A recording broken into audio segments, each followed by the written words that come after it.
Hey guys, welcome to Tutorial Guru. Today we'll be learning how to download WhatsApp business app on our phone, and now let's dive right in.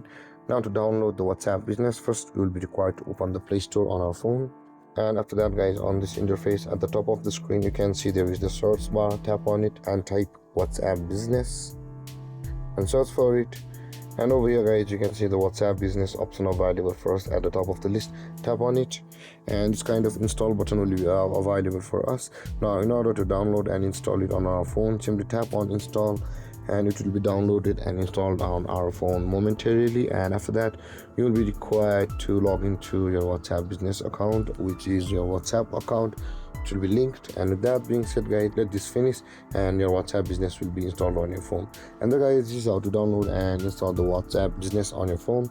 And if you have any confusions or questions regarding the topic, feel free to comment in the comment section below, and don't forget to like, subscribe and hit that bell icon for more videos. Thank you for watching guys. Peace.